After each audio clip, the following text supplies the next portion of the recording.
Hello everybody and welcome back to the C. What do we have on the show today? We got something really special.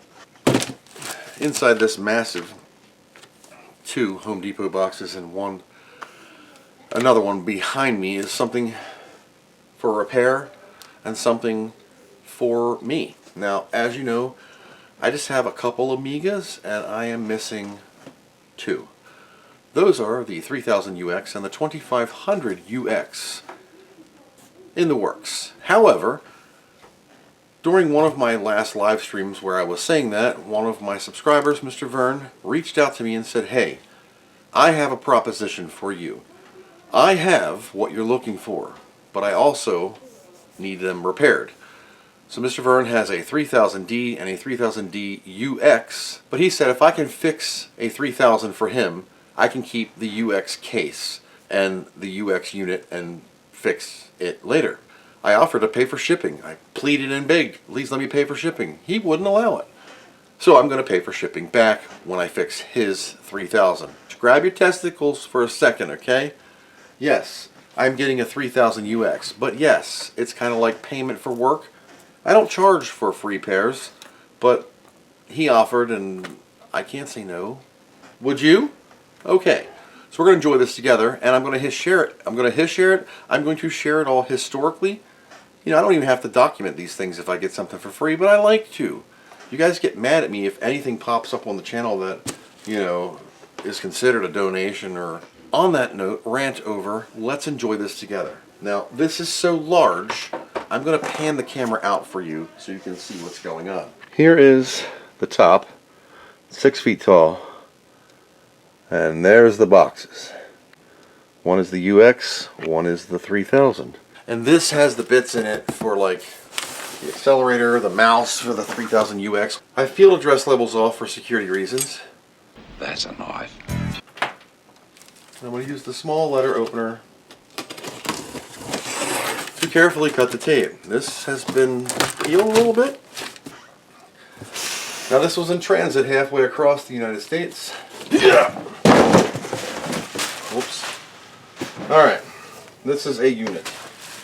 I don't know which direction it is in, so I shall lay it this way.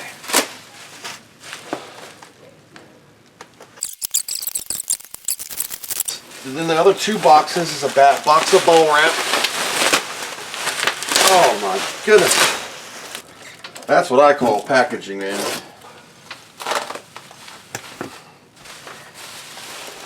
Now, this is the one that I gotta make new. Oh, and we're gonna make her shine. Here you go. No feet. Hex head screws. Big wrong screws. Probably strip the ends out. It has a sticker. Grainer sound. This has been chopped. It has a video toaster in it. It's 2065 Ethernet, a time-based corrector, and a video toaster inside. Open up the second box here with the X.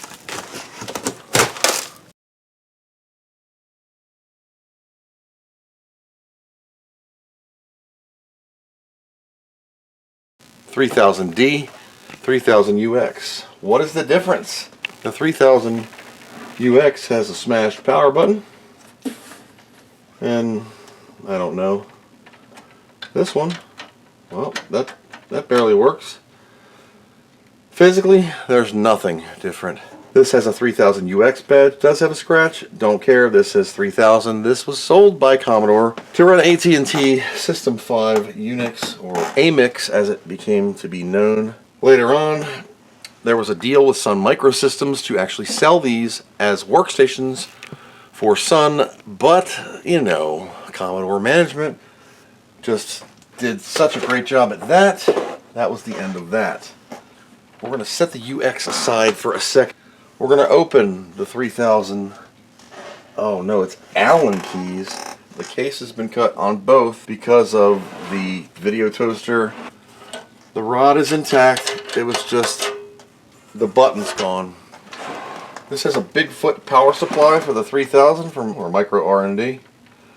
In Loop City, Nebraska. They used to make power supplies for all of our major Amigas. Oh, the felt is just disintegrating in my hands. Yeah, I have to pull this off. It's just literally disintegrating in my hands. We'll get that tape out of there. She's had the wrong screws in her whole life. Allen keys are coming out. That's what fell. The floppy button was broke. Hot glued in. Oop. Yep. So we'll have to get or print another button with that. I do have the Jessie PLA. We'll do that, sand it down, get a button that actually sticks in there if the disk drive works. If not, I'll take the UX's parts to make this shine. It does have the traditional LED bend that comes from just slamming the case lid on. You have to have it precise because in the front of the 3000 case are the lenses for said LEDs. Inside of this drive is an IBM massive SCSI drive. No cables, no floppy cables. Inside of here we have a video toaster that just sits in here because you cut the 3000's case to get the video slot access. We're just going to slide this out of the way. Uh-oh, metal's falling off. And that's not good. It has foam in there for card separations. Time-based correctors only use the ISA or ISA slots of your machine for power and whatever. That's about it. Power and ground, really, because there's only a couple lines coming off of it. It interfaces magically with the video signal for its time-based synchronization and correction. This is a DPS Systems TBC3. This is a Commodore 2065 Ethernet with ThinNet and AUI. Look at that. Little dabble do ya on the negative top. The positive looks great. Amber looks great. Denise looks great. Holy crap. Might this actually just work? Should I just fire it up? There's your hard drive. Look at that thick dog, man. That thing is ancient. Wait a minute. 1 gig. 1991. That's cool. Alright. I know you want to see the UX. I get it. Hold your beaver. 1 second. We're so close to... I just want to test this out. Hell with it. Alright, Bigfoot power supply. Haven't seen one of those in forever. Kind of neat. Don't know if it works. We're just going to do it. And then we'll get to the other boxes about the goodies that are going to go into this. Alright. She's dead.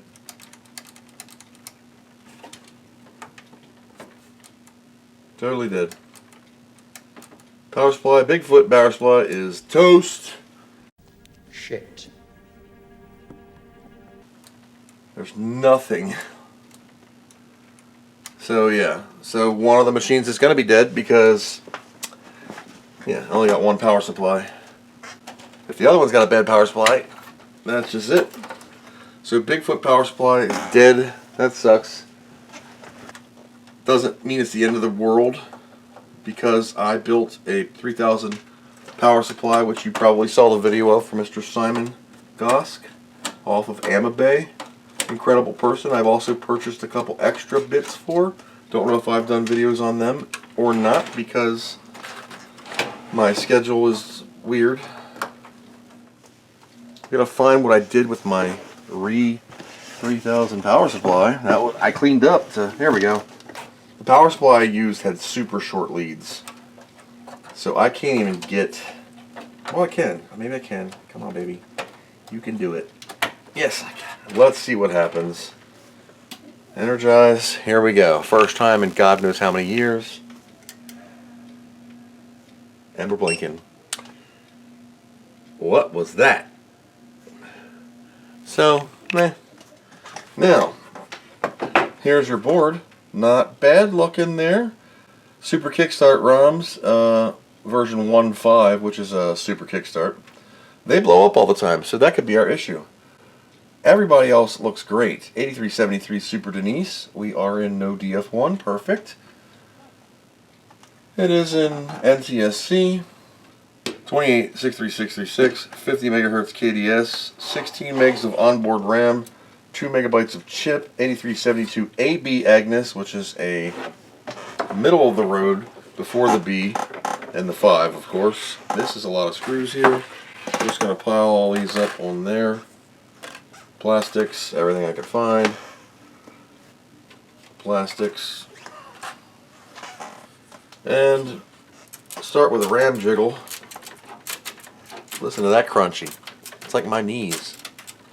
So this has a bunch of 60s, 80s, 70. We're going to pull Denise and put her back in. Just a little lift and a tuck. Just lifted her, slapped her back down. ROMs are, I hate these ROMs with a passion. I mean, I'm going to need them for the UX. Oh, yeah. Frozen in time there. Okay, not doing the customs, but besides those, the ROMs and those, CIAs, SCSI, just give everybody a push. That's safe. Let's see what happens. Mains and energize. Low, still blinking. Blink, blink, blink, blink, blink, blink, blink, blink, blink, blink, blink, blink, blink, blink, blink. She's dead, Jim. Tonight's interrupter is brought to us by Mr. Kevin eating a burger on his front porch. You made tonight's interrupter of the day. First time grilling outside this season. Well, congratulatories. To which he says, show my pick. Okay. Jonard, let's get these 1.5s out of here. Just knock some ROMs on the floor. I'm going to take a photo of this. That way I remember who goes where. Because I'll forget. One. This Jonard, her leg's bent. She's not gripping, she's slipping. There we go. Ugh. Okay. Pin straightener. Can you see any of this? I hope so. Pin straightener. I labeled mine 181, which is the back. Remember your notches, gentlemen. 180.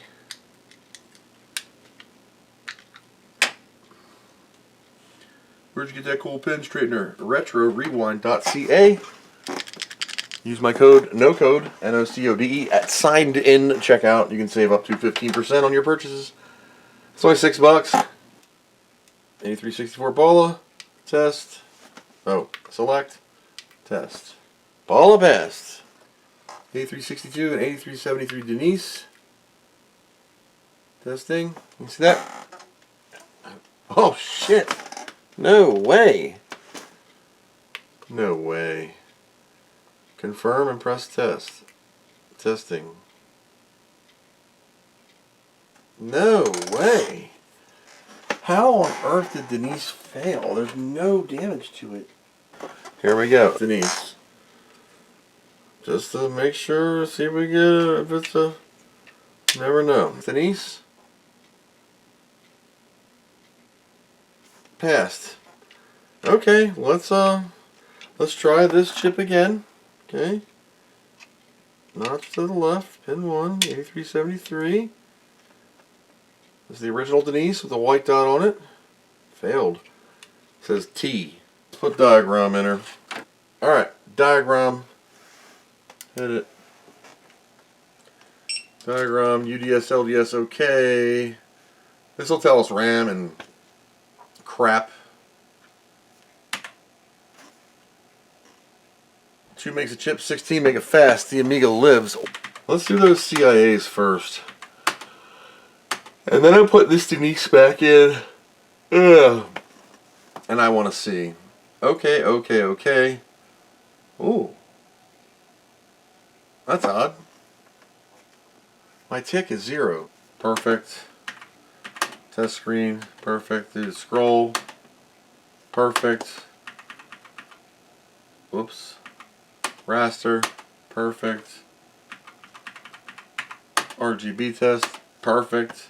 Alright, kickstart 204. Low, high. No SCSI, no floppy. Might take a second. Boom! So that's the 3000D. Now, we're going to make her look better than this because she deserves better. She's got to be clean. I need a power supply, even if I got to build another one of these things. 2.04 ROMs in this 3000D is functional. Board's in great shape, minus the case being cut in the top, which is a common thing for the video toaster. Now, this is a 3000 UX, and I have all these guys' cards sitting here. So 1 second, on it is rubber feet, keyboard, joystick, foam, cut video toaster.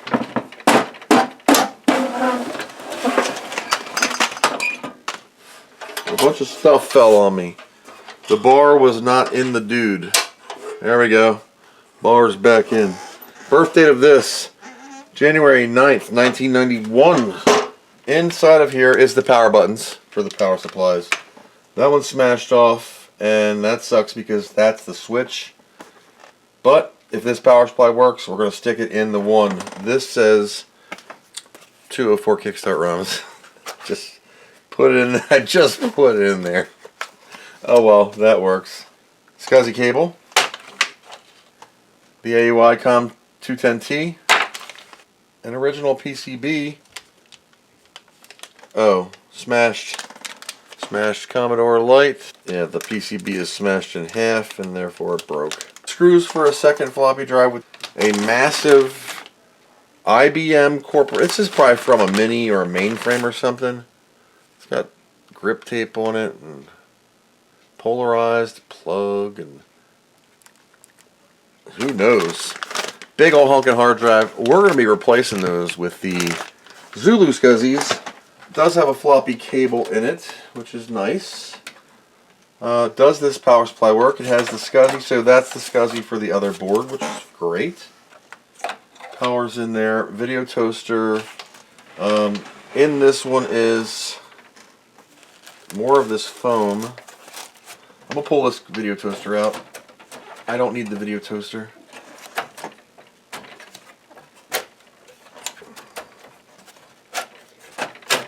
All crimson. Okay, video toaster with, again, DPS TBC3. And this one is seen, some better days. She's got a little bit of bead damage, but we're going to just plug it in and see what happens. 3000 UX, light on power supply. Here we go. Does power even work? It does. It just fired right up. It almost did. Well, suck a dog. So the 3000 UX works, which means, unfortunately, I'm going to commandeer its power supply to give to the 3000D. I'm going to pull it all apart. We're going to clean it. We're going to spray it. We're going to get the nastiness of the old tape off. Make the best of both of these into one of them for Mr. Vern for just graciously blessing me with this. That's nice not to have to fix anything, isn't it? Pulling everything out down to nothing is your best bet to test things. Now if I start putting TVCs in and if I start putting toasters in and it doesn't work, this toaster is a little bit on the bent side. Just a little bit. So this will be going back with its board, but wait, there's more. Also, the floppy button is better on the UX, so that'll go back. So the best of both go to create the 3000D that will go back to Vern. I don't care if I just had a non-working board and that magic front panel. I think it's a blessing and an honor just to be able to be the custodian of this. And yes, it was a payment for fixing these. Turns out it was a bad power supply. in the main D. So I guess you could have swapped them and ignored me, and you'd have had a dead UX. But I mean, I'll take care of it. And I just want to say thanks again. I can't thank you enough. It's overwhelming. But wait, just like Steve Jobs, but wait, there's more. I want to tell you a little bit about Mr. Verne. He, like me, worked for Commodore, but he worked in the central part of America. And he had access, because he was more into sales and trade shows and stuff, he had access to all the goodies, like paper materials, the buyer's guide to software and accessories for Commodore. This is going to be like my bedtime reading. Deluxe Video 1.2, Productivity, Education, Entertainment, Test Drive, Bubble Ghost, Rocket Ranger, Star Wars, Dungeon Master, Three Stooges. They actually show the game, not just the cover. Fright Night, Major Motion, which looks like Spy Hunter. What in the heck is that? The Fast Track Drive System for peripherals for your 500. Look at that thing. Incredible. Amiga News. The A4000. This is August 92. The Amiga 4000. The scoop on Commodore's newest. It's just like you're reading a paper. Premiere Software. From Redwood City, California. No .coms on these. You gotta order it, you get a call phone number.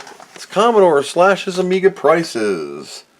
In addition, the user can purchase a 3070 tape drive with a magnetic storage of 150 meg for $31.59 total, including the computer. And that's the tape drive I need. So if you have the A3070 SCSI tape drive, even if I could borrow it, I need to install Amix, and I have the actual unopened tape and the gals for the UX here. So that's the Amiga News. Official newspaper for the Commodore Amiga. Volume 1, number 7. You're not going to find these anywhere else in the world. Now we have some magazines, some 3000 stuff. A lot of these are trade show exhibits, okay? So we have Color, Emma Expo, 1990, Disneyland, Anaheim, California. This is the directory of what was going on at that show. The Super RAM cards. This is incredible. Emma Expo event, October 5th, 1990. The hall, the floor plan. It's all Amiga. Can you imagine going to this? I wasn't there. I was working. DCTV, $3.99. GVP combo, Series 2, 500 HD, $600. $375 for a microwave flicker fixer. None of those prices have gone up in 25 years. That is an important piece of history that I'm going to share as much as I can. Let's keep going. Service manual for the 1930 color monitor. I know you don't get in the service manuals, but I do. These fold out to the full schematics. I have them on everything. Here's the season's greetings from the Commodore service department with everybody's signatures. It depends on what your service department was. Here's the Tech Topics issue, April, June 1990, and September 1990. These are internal communication documents, like your internal inner office technical diagrams and notes and things and parts references and prices. Like you want an Amiga 2000 PCB. When you sold it for $920, you give the dealer $625 credit. It cost us $295 to replace that $920 unit under warranty. A 2630 PCB assembly is $1,500. Return credit is $800. It's going to cost us $700 out of pocket to cover that warranty. Power supply, $99, total loss. 3.5 inch floppy drive, $130, total loss. So if you were to sell an Amiga 2000 kit, that included a 2091 keyboard, a 2000 PCB, 2630 repair PCB assembly, all the ICs for $180, $50 for a mouse, $100 for a power supply, and a drive assembly, you'd be out $3,241, and Commodore would be out $1,651. That's a pretty big price. We used to call them TIDs. It would be like an update for the service technician, you'd see. Right? Yeah, I would always say an update for the service technician. I'll find one. Let's do one later magazine, see if it has it. Get a note in there of what your problem is. Here it is. I don't want to even fold this, but let's hold it. It says an update for the service technician. So we'd get books of these, and you'd have to, you know, this is pre-internet, you know. You ever seen some actual vinyl Commodore manuals? Inside is the magic of the 3000 UX in the blue binder, I think. Yes, Unix on the Commodore Amiga. I should put this box down. It's all like, these are trade show level stuff, okay? So it's all in vinyl. Amiga Unix tech notes. What are the tech notes? A forum on keeping up to the Unix activity. Something to contribute. All the stuff. All the players who wrote the different things from Mr. Randall Jessup. Wow. Rich Miner. Bryce, Dave Pellet, Jeff Porter. Wonderful. There's Mike Dino. That's funny. I miss Mexican food, 24-hour grocery stores, and the beach. Although I never went there. 3000 UX, there she is in her full color glory. The specifications. The tape drive, yes. Graphics modes, 1280 by 800, 4000 colors. Video display can be RGB, RTG. It does sound. This is a Unix System 5 Release 4, SVR4. Plus X Windows, open look. This was the sales brochure. Stock guide, stock prices, CPU memory, the brochure sheets. Some Xerox copies. This is about Amiga Vision. Some news clipping scans of Wall Street journals, and this is just amazing. I am just blessed to be the custodian of this material and that I can share it with you guys. I have the blown up of this piece. The Amiga Vision Studio, the Amiga 3000 specifications, and the $1 Million Baby, and the Amiga 3000 hard trade show cover in the blue Commodore manual. So inside the red manual, we have the Commodore Amiga 3000, the 2500 030, 3000 here also, 2500 030. Has all the stuff. Came with a 40 megabyte hard drive. Standard with 3 megs of RAM. Came with a bridge board. Additional specifications of the 2500 30. Here's a basic 2500 without the 030. Its specifications, front and back. The 2000 HD, which is the one that I bought, came with 1 mega chip. 40 meg hard drive. I got mine with a 2091 and a 52 megabyte hard drive. 2000 HD. Here's your base 2000. Didn't come with anything. Here's a Commodore Amiga 2010, which is a FB354 floppy drive. 250 kilobytes per second. Reads an entire track at one time. Front and backs of the specifications of it. The Commodore 1950 monitor. Multi-scan. What is that? Compatible with the PS3 Select Edition and Amiga personal computers. Front and back, its resolutions, 800 dots per inch, 15 to 36 kilohertz, RGB and digital RGB, DB15, 1403 monitor, 2024 monitor. I'm just going to skip all these. The Amiga A10 speakers. Woohoo! I have those. I have a lot. 1084S, the most popular monitor sold. The 2320 is the one with the amber flicker fixer chip. They later put a cooling metal thing around there. The 2300, which is a Genlock. 2286 bridge board. This is the one that I sent off to Mr. Gadget UK over in the land of Europe's. 2088 bridge board. 2630, 1630 board. Can you see this okay? I apologize. My filming skills are epic. And if you're wondering what's on the other side, it's just the trade show specifications. Basically, the same thing as the front without the pictures.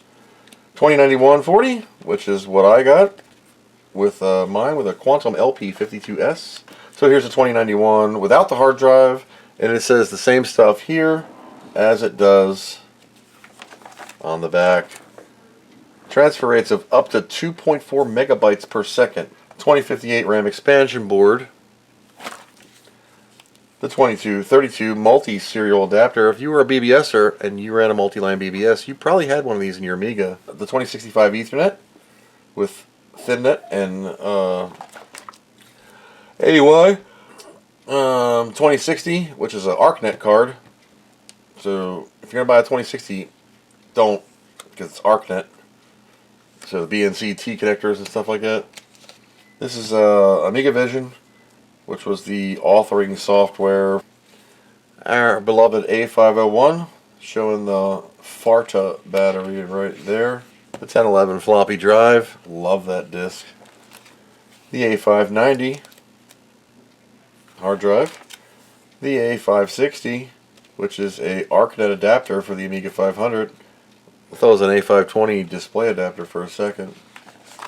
The 1680 1200 baud modem, I forget. 1352 aka tank mouse. MPS 1230 dot matrix printer. So that's your red Commodore manual. Sorry, I hit the button there for a second. All right. The 2630 system schematics. I asked for these actually because I have a 2630 that I have to repair from Australia that I haven't gotten to yet because I've had to acquire some chips and things. Here's a box of stuff. These are Dell part number gender changers and SCSI dudes to convert Centronics to things and Terminators. 68 pin, 50, and it was $1. Here's a Motorola PGA 60 to 30, 16 megahertz. This is a MOS 8370 512K Agnes. The Amiga 3000 book with the software enhancer for the 2090 MFM. Is that the MFM one? 2091 SCSI controller. Hey Kevin, need a book? This is your actual Welcome to the Amiga 2500 book.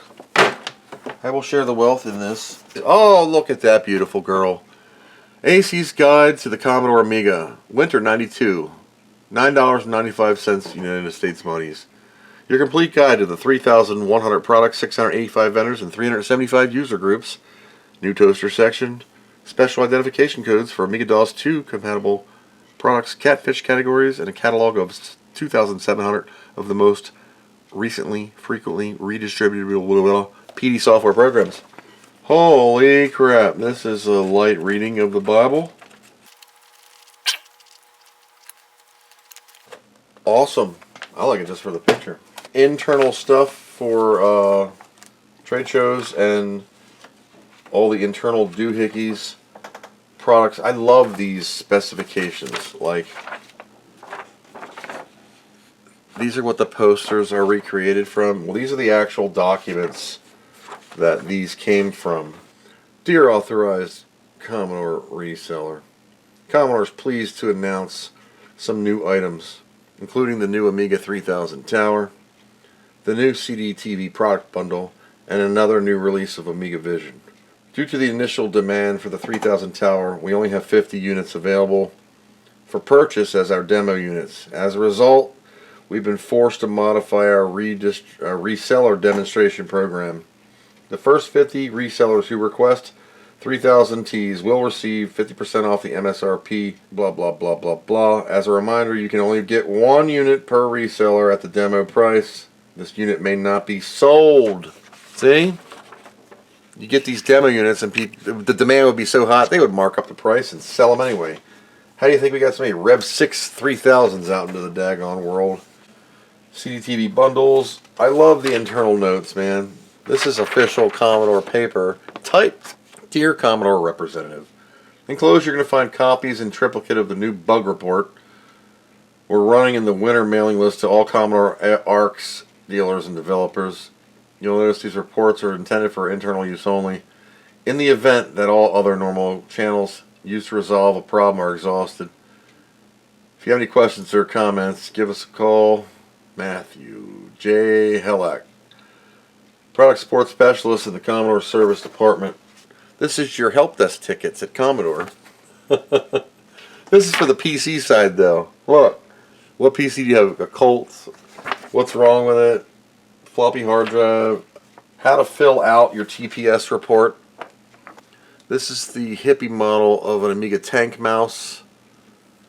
It's got paint all over it. It's the Andy Warhol edition, we'll call it.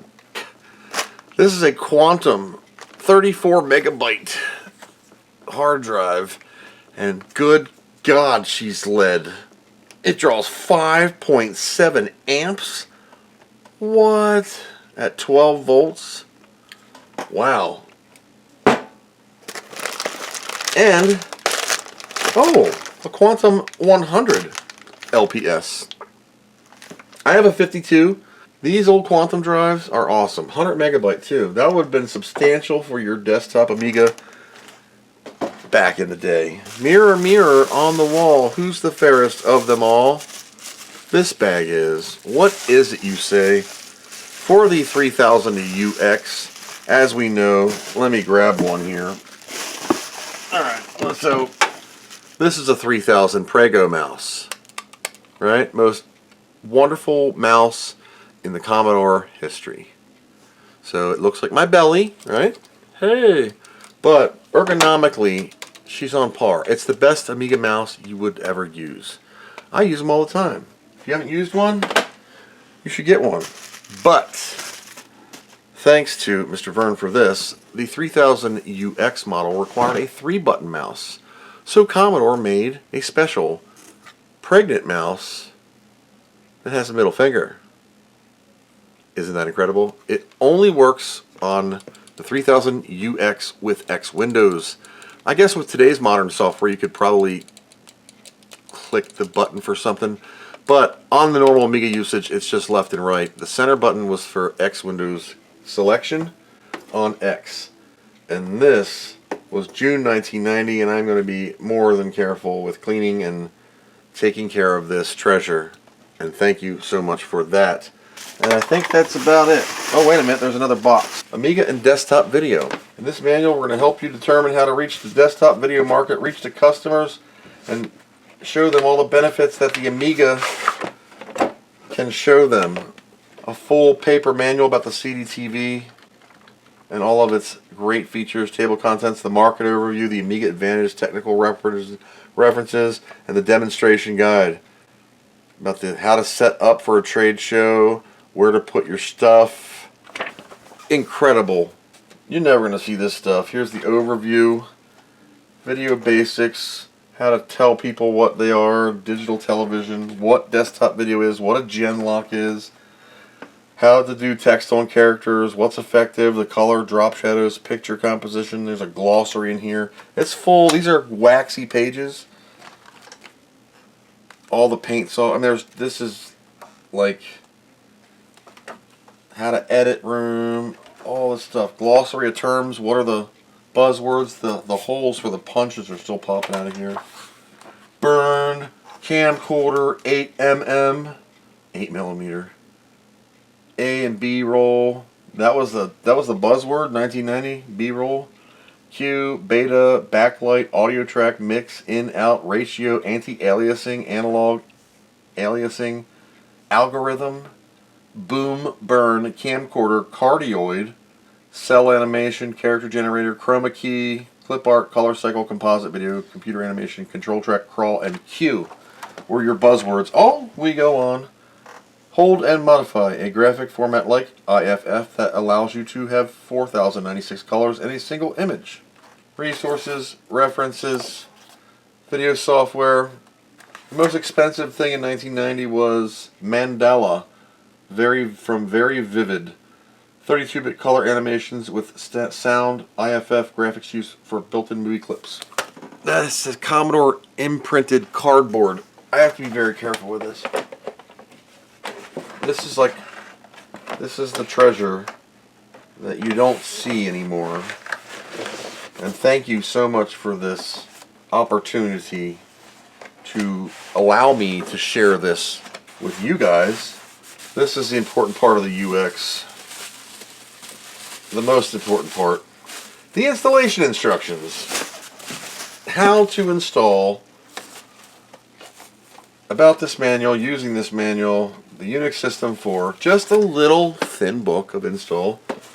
There's the tape drive I need, by the way. If you have that out there, if you have an A3070 SCSI tape drive that is sitting on your shelf because you are a hoarder and you want to keep it, that's great.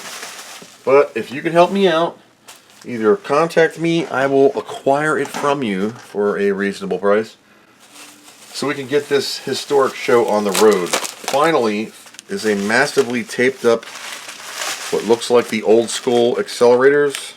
It's the full size 040 from Progressive, I believe. Oh yeah, ouch, with her 8 megs of glory right there.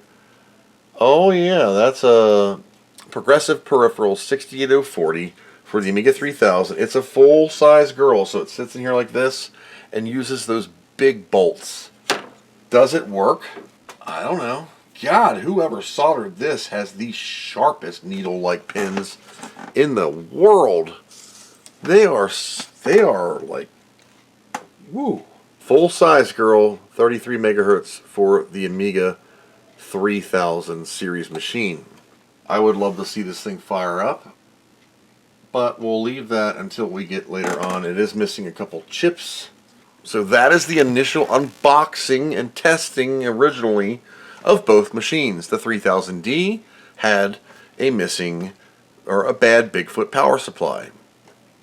I will take it apart off camera and see if I can blow it up without destroying my house.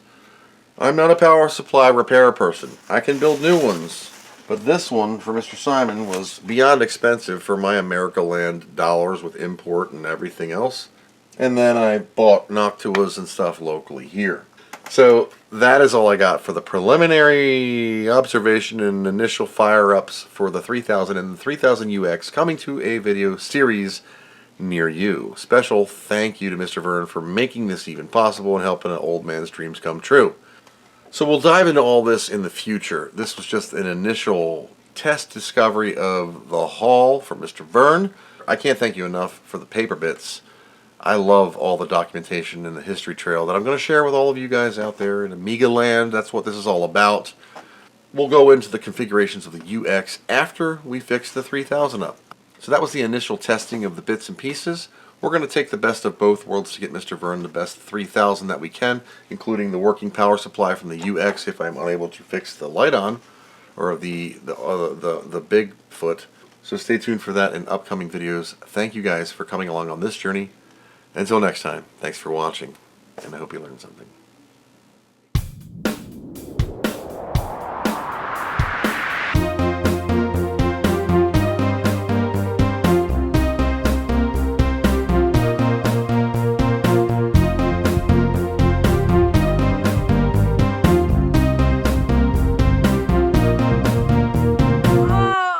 What do you know from funny, you bastard?